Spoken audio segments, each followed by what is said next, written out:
வணக்கம். நீங்க ஆன்லைன்ல ஒரு பொருளை உங்க ஷாப்பிங் கார்ட்ல சேர்க்கறீங்க. சும்மா ஒரு கிளிக் தானே. ஆனா அந்த ஒரு சின்ன கிளிக்குக்கு பின்னாடி பல வருஷ தொழில்நுட்ப புரட்சி, பயங்கரமான பாதுகாப்பு சண்டைகள், ஏன் ஒரு பெரிய கம்பெனியோட ஒரு நெருக்கடியான ராத்திரியோட கதையே ஒளிஞ்சிருக்குன்னு சொன்னா நம்புவீங்களா? வாங்க அந்த ஆச்சரியமான கதைக்குள்ள நாம இப்போ போகலாம். பாருங்க, இந்த கேள்விதான் நம்மளோட மொத்த கதையோட மைய புள்ளி. சம்மந்தமே இல்லாத மாதிரி தெரியுதா? ஒரு ஷாப்பிங் கார்டு, ஒரு 20 வருஷ பழைய செக்யூரிட்டி பிரச்சனை, அமேசானோட விடுமுறை கால நெருக்கடி, இது மூணுக்கும் என்ன சம்பந்தம்? வாங்க, இது எல்லாத்தையும் இணைக்க போற ஒரு பயணத்துக்கு நான் உங்களை கூட்டிட்டு போறேன். ஒரு சாதாரண ஷாப்பிங் கார்டு எப்படி டெக் உலகத்தை மாத்தி போட்ட ஒரு நெருக்கடிக்கு காரணமாச்சுன்னு பார்க்கலாம். சரி, நம்ம கதை எங்க ஆரம்பிக்குதுன்னா இன்டர்நெட்டோட ஆரம்ப காலத்துல. அப்போ எல்லா டேட்டாவையும் பத்திரமா வச்சுக்க ஒரு ரொம்ப பவர்ஃபுல்லான சென்ட்ரலைஸ்டு சிஸ்டம் இருந்துச்சு. அதுதான் ரிலேஷனல் டேட்டாபேஸுகள். யோசிச்சு பாருங்களேன், இன்டர்நெட்டோட அந்த ஆரம்ப நாள்ல எல்லா தகவல்களும் ஒரு எக்ஸல் ஷீட் மாதிரி வரிசைகள் நெடுவரிசைகள்னு ரொம்ப நீட்டா டேபிள்ஸ்ல சேமிச்சு வச்சிருந்தாங்க. இந்த ரிலேஷனல் டேட்டாபேசஸ் தான் அப்போதைய இன்டர்நெட்டோட அசைக்க முடியாத பேக்போன். எல்லாமே ரொம்ப ஒழுங்கா நம்ம கண்ட்ரோல்ல இருந்துச்சு. ஆனா ஆரம்பத்துல பெர்ஃபார்மன்ஸ் ஒரு பெரிய தலைவலியா இருந்துச்சு. எப்படின்னா, உங்க ஆப் டேட்டாபேஸ் கிட்ட ஒவ்வொரு சின்ன வேலைக்கும் திரும்ப திரும்ப பேசும். இது எப்படி இருக்குன்னா, நீங்க ஒரு 10 விஷயத்த சொல்ல 10 தடவை ஃபோன் பண்ற மாதிரி. ஒவ்வொரு தடவையும் ஃபோன் பண்ணி கனெக்ட் ஆகி நேரம் வீணாகும் இல்லையா? இதைத்தான் நெட்வொர்க் ரவுண்ட் ட்ரிப்ஸ்னு சொல்லுவாங்க. இந்த சிக்கலை சரி பண்ணத்தான் PL/SQL மாதிரியான டெக்னாலஜிஸ் வந்துச்சு. இது என்ன பண்ணும்னா, நீங்க சொல்ல வேண்டிய 10 விஷயத்தையும் ஒரே மெசேஜ்ல எழுதி அனுப்பிடும். இப்படி பல கமெண்ட்ஸை ஒன்னா சேர்த்து ஒரே ரெக்வஸ்டா சர்வருக்கு அனுப்புனதால டேட்டாபேஸ் ரொம்ப எஃபிஷியண்டா வேலை செய்ய ஆரம்பிச்சது. ஆனா என்ன ஆச்சு? இன்டர்நெட் ராக்கெட் வேகத்துல வளர ஆரம்பிச்சது. இந்த வளர்ச்சி அந்த அசைக்க முடியாத கோட்டை மாதிரி இருந்த சிஸ்டம்ல இருந்த சில பெரிய ஓட்டைகளை வெளிச்சம் போட்டு காட்டிடுச்சு. இங்கதான் நம்ம கதையோட முதல் வில்லன் என்றாராம். அவன் பேரு SQL இன்ஜெக்ஷன். சிம்பிளா சொல்லணும்னா இது ஒரு தந்திரமான ஹேக்கிங் டெக்னிக். யூசர்ஸ் கிட்ட இருந்து வர இன்புட்டை சரியா செக் பண்ணாததுனால ஹேக்கர்ஸ் என்ன பண்ணுவாங்கன்னா, அவங்களோட சொந்த SQL கமாண்ட்ஸை அந்த இன்புட் வழியா உள்ள அனுப்பி மொத்த டேட்டாபேஸையும் அவங்க இஷ்டத்துக்கு ஆட்டி படைக்க முடியும். இப்ப ஸ்கிரீன்ல பாருங்க, இதுதான் அந்த வில்லங்கமான கோட். ஒரு பழைய தீசிஸ்ல இருந்து எடுத்தது. இங்க என்ன நடக்குதுன்னா, யூசர் கொடுக்கிற கஸ்நேம், அதாவது கஸ்டமர் பேரை அப்படியே எடுத்து எந்த ஒரு செக்கிங்கும் இல்லாம SQL குவெரியில சேர்த்துடுறாங்க. இப்போ ஒரு ஹேக்கர் அந்த பேர் கொடுக்கிற இடத்துல அவனோட சொந்த SQL கமாண்டை டைப் பண்ணா என்ன ஆகும்? அவ்வளவுதான், மொத்த டேட்டாபேஸும் அவன் கண்ட்ரோலுக்கு போயிடும். இதுதான் அந்த காலகட்டத்தோட மிகப்பெரிய செக்யூரிட்டி ஓட்டை. இந்த SQL இன்ஜெக்ஷன் தாக்குதலோட விளைவுகள் சும்மா இல்ல, ரொம்பவே பயங்கரமானது.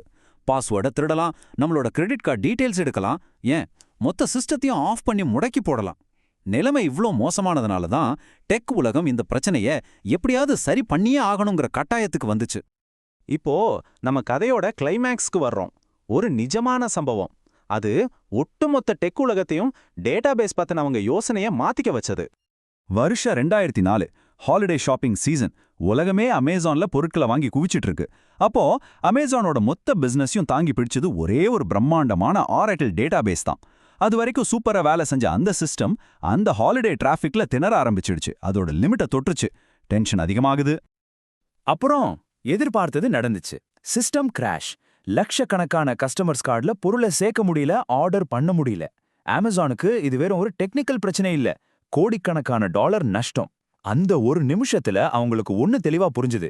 ஒரே ஒரு பெரிய டேட்டாபேஸை வச்சுக்கிட்டு இவ்ளோ பெரிய டிராஃபிக்கை சமாளிக்கவே முடியாது. பழைய வழிமுறை தோத்து போச்சு.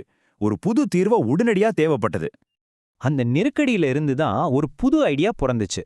அமேசான் அவங்களோட பிரச்சனைக்கு ஒரு தீர்வா டைனமோன்னு ஒரு புரட்சிகரமான டெக்னாலஜியை உருவாக்குனாங்க. அது டேட்டாபேஸ் உலகத்தோட ரூல்ஸையே மாத்தி எழுதிடுச்சு. டைனமோவோட சூப்பர் பவர் கன்சிஸ்டன்ட் ஹேஷிங். இது எப்படின்னு புரிய வைக்கிறேன். ஒரு பெரிய ரவுண்ட் லைப்ரரின்னு கற்பனை பண்ணிக்கோங்க.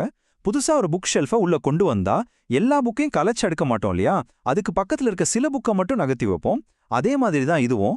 புதுசா சர்வர்ஸ் ஆட் பண்ணும்போதோ இல்ல நீக்கும் போதோ மொத்த டேட்டாவையும் கலைக்காம தேவையானது மட்டும் நகர்த்துற ஒரு ஸ்மார்ட்டான வழி இது. இதனால சிஸ்டமை எவ்வளோ வேணாலும் ஈஸியா பெருசாக்கிக்கிட்டே போகலாம். சரி, ஒரே டேட்டாவை பல சர்வர்ல காப்பி பண்ணி வச்சா எது லேட்டஸ்ட் காப்பின்னு எப்படி கண்டுபிடிக்கிறது? அதுக்கு தான் இந்த ஸ்லாப்பி கோரம். இது ஒரு வோட்டிங் சிஸ்டம் மாதிரி. ஒரு டேட்டாவை எழுதும்போது குறைஞ்சது இத்தனை சர்வர் ஓகே சொல்லணும். அதே மாதிரி படிக்கும்போதும் குறைஞ்சது இத்தனை சர்வர் கிட்ட இருந்து ஒரே பதில் வரணும்னு ஒரு ரூல் வச்சிருப்பாங்க. இதனால என்ன ஆகும்னா, சில சர்வர்ஸ் ஆஃப்லைன்ல இருந்தாலும் நமக்கு எப்பவும் கரெக்டான கன்சிஸ்டன்டான டேட்டா தான் கிடைக்கும். நிறைய சர்வர்ல ஒரே நேரத்துல டேட்டா அப்டேட் ஆகும்போது எது முதல்ல நடந்தது எது கடைசியா நடந்ததுன்னு ஒரு குழப்பம் வரும் இல்லையா? அந்த குழப்பத்தை தீர்க்கிறது தான் இந்த வெக்டர் கிளாக்ஸ். இது ஒவ்வொரு டேட்டா சேஞ்சுக்கும் ஒரு யூனிக்கான டைம் ஸ்டாம்ப் கொடுக்கும். இதனால எந்த மாற்றம் எப்போ நடந்தது, எது லேட்டஸ்ட்னு சிஸ்டத்தால கரெக்டா புரிஞ்சுக்க முடியும். அப்போதான் நமக்கு சரியான வெர்ஷனை காட்ட முடியும். சரி, ஒரு சர்வர் திடீர்னு ஃபெயில் ஆயிடுச்சுன்னா என்ன பண்றது? அதுக்கு தான் இந்த ஹிண்டட் ஹேண்ட் ஆஃப் ப்ராசஸ். ரொம்ப சிம்பிள். ஃபெயிலான சர்வருக்கு வர வேண்டிய டேட்டாவை பக்கத்துல நல்லா வேலை செய்யற சர்வர் கிட்ட டெம்பரவரியா கொடுத்து வைப்பாங்க. ஃபெயிலான சர்வர் திரும்பவும் ஆன்லைனுக்கு வந்ததும் அந்த டெம்பரவரி டேட்டாவை அதுகிட்ட திரும்ப ஒப்படைச்சிருவாங்க. இதனால ஒரு சர்வர் டவுன் ஆனாலும் சிஸ்டம் நிக்காம ஓடிக்கிட்டே இருக்கும். இப்போ அந்த நெருக்கடியில இருந்து நாம கத்துக்கிட்ட பாடங்கள் எப்படி இன்னைக்கு நாம யூஸ் பண்ற மாடர்ன் அப்ளிகேஷன்ஸோட அடித்தளமா இருக்குன்னு பாப்போம். அந்த காலத்துல ஆரக்கிள் மாதிரி பெரிய சென்ட்ரலைஸ் சிஸ்டம்ஸ் தான் கிங்கா இருந்துச்சு. ஆனா இன்னைக்கு கம்பெனிஸ் எல்லாம் போஸ்ட்கிரஸ் மாதிரி ரொம்ப ஃப்ளெக்சிபிளான ஓபன் சோர்ஸ் டேட்டாபேஸ்க்கு மாறிட்டு வராங்க. பழைய வேலைகளை செய்ய இப்போ புதுசான இன்னும் திறமையான வழிகள் இருக்கு.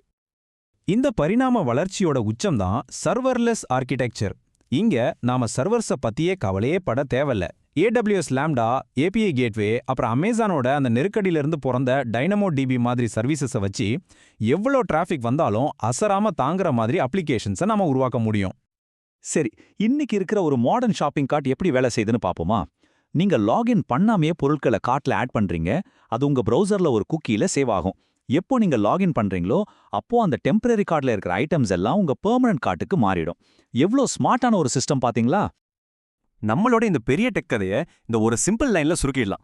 நாம பார்த்த இந்த எல்லா கண்டுபிடிப்புகளும் எல்லா போராட்டங்களும் எதுக்குன்னா, நீங்க ஏற்கனவே கார்டுல வச்சிருக்க ஒரு பொருளை மறுபடியும் ஆட் பண்ணும்போது அதோட எண்ணிக்கையை சரியா கூட்டணும். அந்த ஒரு சின்ன ஆனா ரொம்ப முக்கியமான வேலையை கரெக்டா செய்யறதுக்கு தான் இவ்ளோ விஷயங்களும். நாம பார்த்த மாதிரி ஒவ்வொரு பெரிய டெக் நெருக்கடியும் ஒரு புது கண்டுபிடிப்புக்கு வழிவகுக்குது.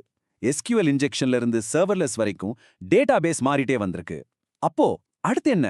AI, IoT மாதிரி புது டெக்னாலஜிஸ் என்ன மாதிரியான பெரிய பிரச்சனைகளை உருவாக்க போகுது? அந்த பிரச்சனையை சரி செய்ய போற அடுத்த டைனமோ எதுவா இருக்கும்? இத பத்தி யோசிச்சு பாருங்க.